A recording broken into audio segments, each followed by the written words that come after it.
Hi everyone, welcome back. The light today is better, I think. Today I'm going to read part of chapter 6 in the new edition, chapter 7 in the old edition. I already read the prologue in another video. In this video we're going to have the main characters and some of the other important side characters. And the reason I'm only doing parts is that I'm attempting to do illustrations with the reading. And it's almost impossible to draw everything that is written in the book. So I only chose a few scenes, and I hope you like it. Let's start.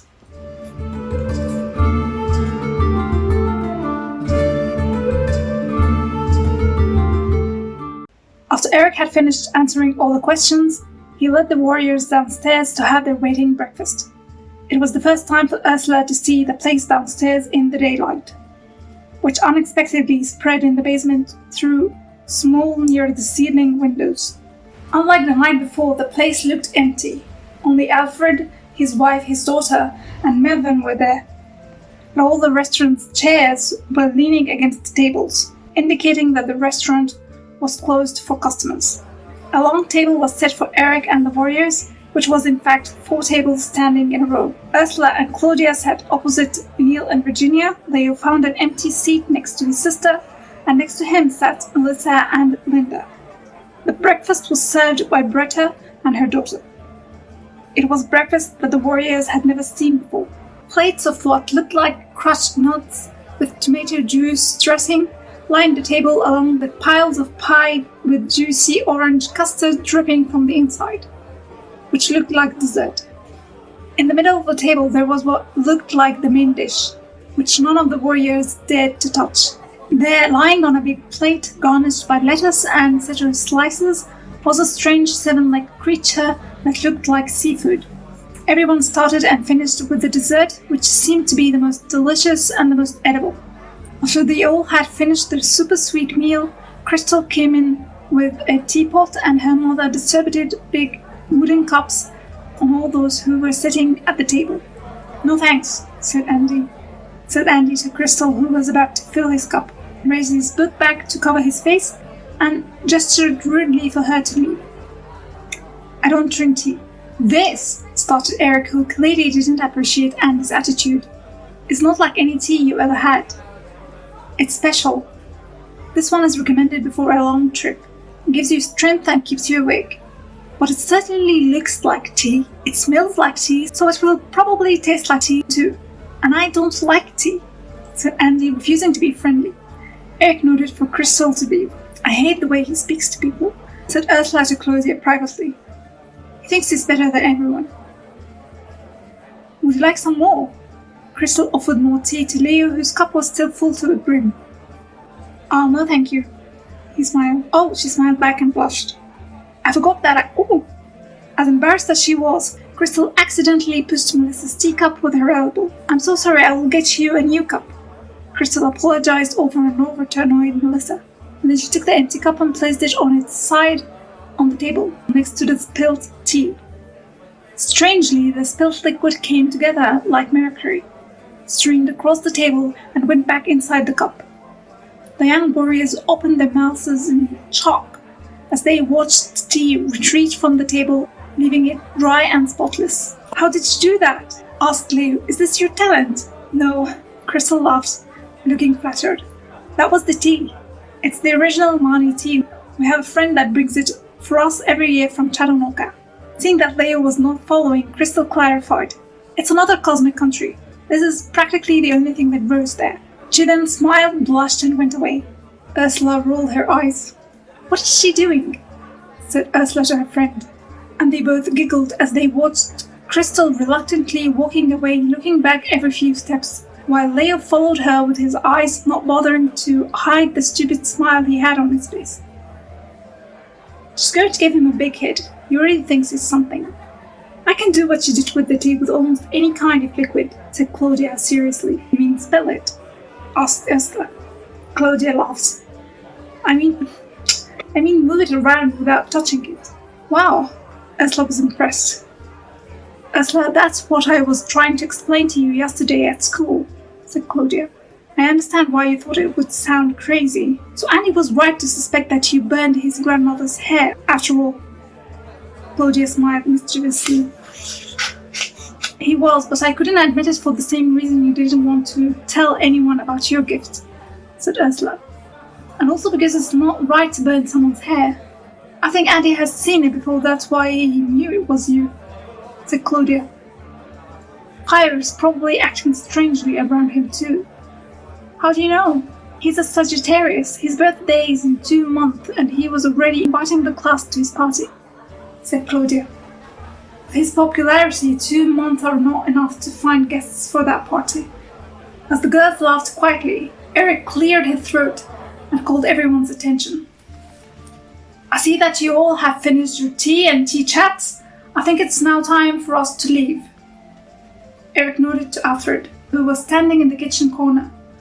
Alfred took a huge keychain from his pocket and walked across the tables. As you can see, Eric explained as Alfred walked to a small iron-barred gate concealing a dark opening in the wall at the end of the restaurant. Behind this gate lies the most important discovery in the history of Hesafia, the Dark Tunnel. It is the one tunnel that connects Curtain Town to our cosmic world. What's the cosmic world? Asked Patrick. It's a world of many kingdoms like Hesafia, and most of them are ruled by gifted people such as yourselves. A world that is totally concealed and unknown to the non-cosmic regular world that you are used to, said Eric. Unfortunately, the Dark Tunnel is very narrow, and no carriage can go through it, and so we'll have to walk before we reach a network of tunnels where we will meet with Chief Josephine, our coachman, who is probably waiting for us now as we speak, on the other side of the tunnel. Now, everyone please put on those hooded cloaks. You must not be seen. In Hesafia, warriors wear their uniforms with pride and honor. Some may hate you, others will respect you. But until you understand the full weight of being a warrior, it is safer for our pack to stay hidden for now. Reese came in, carrying a pile of full fabric cloaks, similar to the one Eric was wearing, but those ones were in 4 different washed-up colors: red, blue, dark blue, and green. The warriors put on their cloaks as Britta handed Eric 2 lanterns. As you might have guessed from its name, the Dark Tunnel is dark, so we are going to need these, said Eric. Then he offered one of the 2 lanterns to Terry.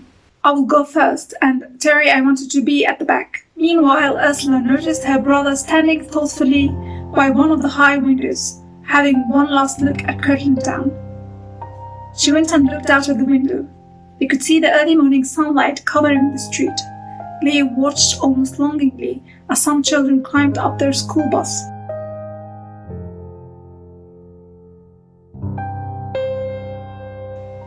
What's the matter? She asked. Leo didn't answer. We're not leaving for good, Leo. We're coming back, she said and held his hand, which made him smile. Yes, we will, he said. Inside the rest house, everyone was ready for their journey. But before Eric could go into the tunnel, he remembered one last thing he had to say to Alfred and his family. Oh, of course I can't express enough how important it is that you do not mention to anyone what kind of customers you had last night. Not until we reach Zodia safely. Alfred and Britta nodded solemnly. You don't need to worry, Alfred reassured him as he opened the gate to the dark tunnel. Please everyone follow me, said Eric. But as all the warriors were moving towards the tunnel, Linda, who did not put on her cloak, was retreating to the back of the restaurant. No, I don't think I want to do this, Linda announced and stopped Eric from taking another step. Linda, you can't mean this. I know you're worried, but you're safe with us, so please follow me and don't fall behind, said Eric almost impatiently. But Linda kept retreating to the back of the restaurant and away from the dark, narrow tunnel, the sight of which obviously scared her. No, you don't understand, said Linda, who was holding on to her cloak with both hands. I don't think I can go through with this. There's a lot of things that I don't understand, and that scares me, okay? We all feel what we don't know, but gradually it won't be such a mystery. You must trust, Eric thought for a moment, your parents on that. They did what it takes to become warriors, and they will expect the same from you, said Eric. But Linda was not convinced. Maybe I wasn't very clear on this part, Eric continued. But since you've been selected to be one of the 12 yearly chosen students of Zodia, you're not free to choose otherwise, I'm afraid. Look, Linda was starting to get aggravated. Ursula could not blame her, since she too did not appreciate the fact that they had no say in this. I don't want this gift and I don't want to learn more about it, okay? You can't give it back. You were born with it, said Eric calmly. And now is the time for you to learn how to use it. It's what we all have to do at some point. I've had enough of this, I'm leaving, said Linda, turning towards the wooden elevator. That's not how you leave the rest house, said Eric. When Linda heard that, she stopped. She probably felt trapped too, like all the other warriors suddenly did. You will tell me how to leave this place, right? Linda asked bravely. There was a deafening silence inside the rest house. Even those whose expressions revealed how much they sympathized with the young girl, like Authortube and Britta, stayed quiet. That's it for now. If you would like to read more from The Forces of Nature, it's available on Amazon. I'll leave all the links in the description. And if you've already read this book, please don't hesitate to leave a review. Your review is very, very important. It doesn't only encourage the author to write more books, or give the feedback that will help them improve. It also provides potential readers with more information to help them decide whether they want to buy the book or not, if this is a story for them or not. So again, please don't hesitate to leave your review. I will leave the link of the Goodreads page in the description as well. Thank you so much for watching. If you enjoyed this video, please like it. And I would also love to know your opinion in the comments. If you have a specific chapter you want me to read, please mention it in the comments. Subscribe if you haven't already, and see you in the next video.